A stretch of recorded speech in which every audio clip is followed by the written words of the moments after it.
Kembali bertemu dengan Bu An. Kali ini Bu An akan membahas ringkasan materi tokoh-tokoh Indonesia. Ini dari materi belajar dari rumah anak-anak ibu yang kelas 7 sampai kelas 9 tanggal 20 April 2020. Baik anak-anak, ini Ibu mulai dari yang pertama, yaitu tokoh pendidikan Indonesia. Ini tokoh yang pertama adalah Ki Hajar Dewantara, Bapak Pendidikan Nasional. Ini Ibu meringkas materi ini, ringkasan dari tayangan di TVRI tanggal 20 April 2020. Hari Pendidikan Nasional yang diperingati setiap tanggal 2 Mei merupakan tanggal lahir Ki Hajar Dewantara. Berjuang melawan penjajah Belanda melalui pendidikan. Ki Hajar Dewantara terlahir dengan nama Raden Mas Suwadi Suryaningrat tanggal 2 Mei 1889. Pernah kuliah di Stopia atau Sekolah Dokter Pribumi. Pernah bekerja sebagai wartawan di Utusan Hindia dan Kaum Muda. Bersama Dowes Dekker dan Cipto Mangunkusumo mendirikan Indis Partis pada tahun 1912 yang bertujuan mencapai Indonesia merdeka. Akibat kritiknya terhadap pemerintah Belanda dalam tulisan "Seandainya Aku Seorang Belanda", beliau diasingkan ke Pulau Bangka. Saat diasingkan di negeri Belanda bersama Dowes Dekker dan Cipto Mangunkusumo, waktunya dimanfaatkan untuk mendalami dunia pendidikan dan pengajaran. Pada tanggal 3 Juli 1922, Ki Hajar mendirikan Lembaga Pendidikan Taman Siswa di Yogyakarta. Semboyan Taman Siswa adalah Ing Ngarso Sung Tulodo, Ing Madya Mangunkarso, Tutwuri Handayani, yang artinya di depan memberi contoh, di tengah membangun semangat, dan di belakang memberi dorongan.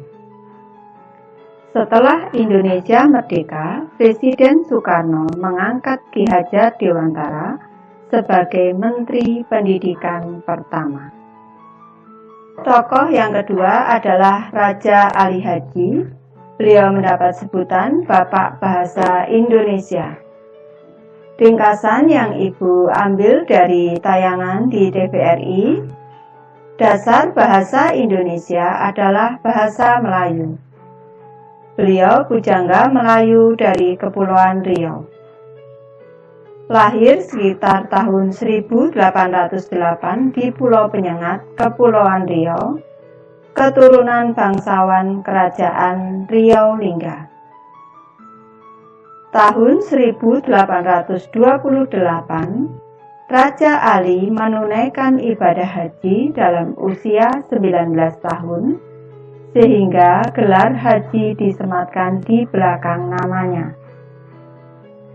Sepanjang hidupnya, beliau menulis sekitar 15 kitab, meliputi bidang bahasa, sastra, sejarah, hukum, dan agama Islam.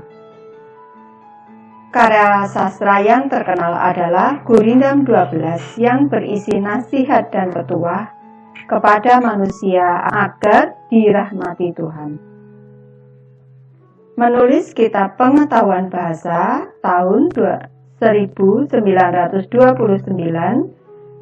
di Singapura yang menjadi pedoman bahasa Melayu dan menjadi ensiklopedia bahasa Melayu yang pertama.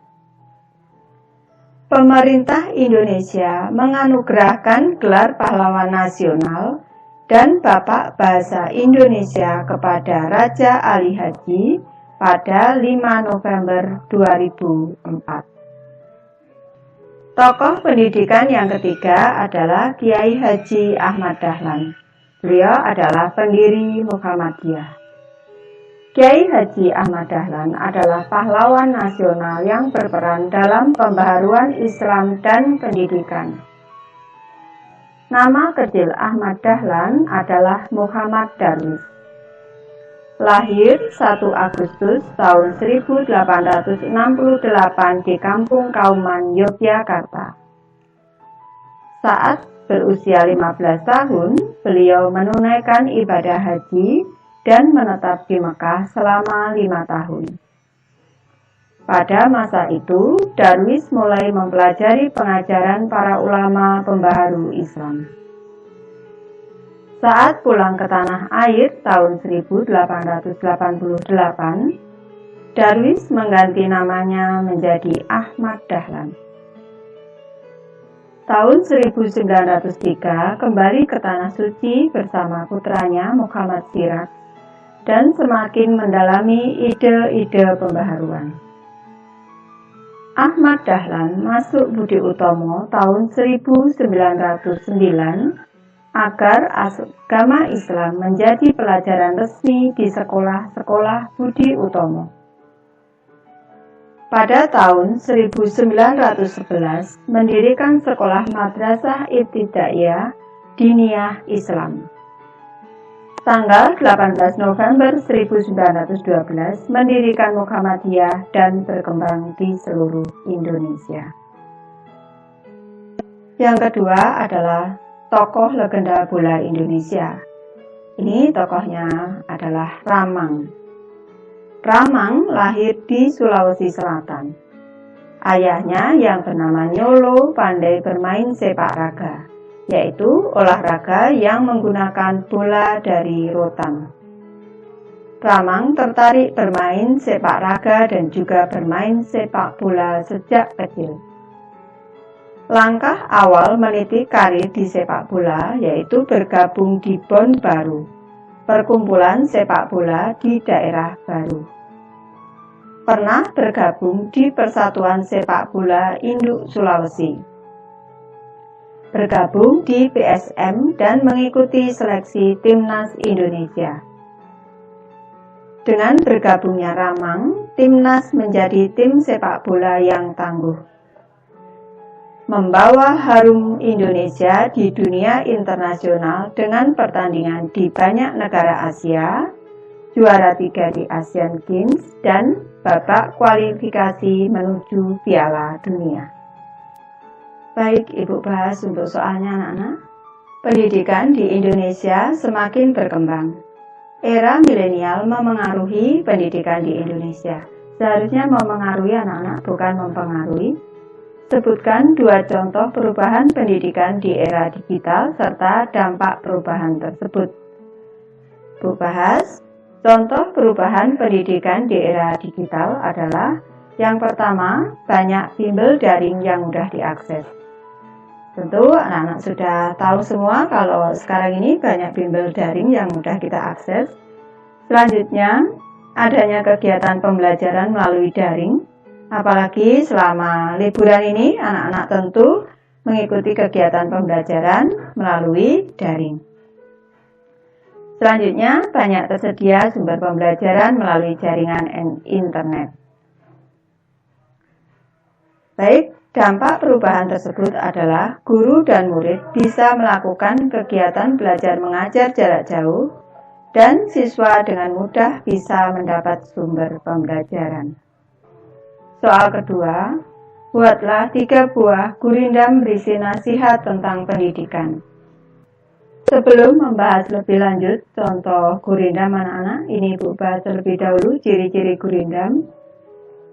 Yang pertama, tiap bait terdiri atas 2 baris.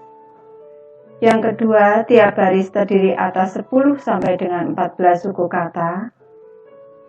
Selanjutnya bersaja A, B, B, dan seterusnya. Jadi kalau satu bait itu ya A atau B. Selanjutnya, setiap bait memiliki hubungan sebab akibat. Dan yang terakhir, isi biasanya berupa nasihat atau petuah. Berikut Ibu sampaikan contoh gurindam yang berisi nasihat pendidikan. Yang pertama, guru bijak juga tinggi ilmu, segala tindak dapat ditiru. Ini gurindam ini adalah buatan Ibu sendiri sebagai alternatif untuk membantu anak-anak belajar. Contoh yang kedua, rajinlah belajar sejak belia, agar masa tua penuh guna. Contoh gurindam yang ketiga, belajar dari rumah di TVRI, penyebaran COVID bisa dihindari. Soal yang ketiga, apa yang dapat kamu teladani dari tokoh-tokoh sejarah dari tayangan tersebut? Sikap yang bisa diteladani dari tokoh-tokoh sejarah tersebut adalah sikap pantang menyerah dalam meraih cita-cita dan rela berkorban untuk kepentingan bangsa dan negara. Pertanyaan selanjutnya, sebutkan kesamaan yang kamu temukan dari mereka. Ini Ibu memberi alternatif.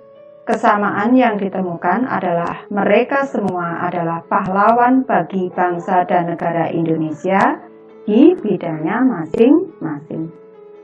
Ibu sudah selesai membahas, semoga ini bermanfaat membantu anak-anak belajar.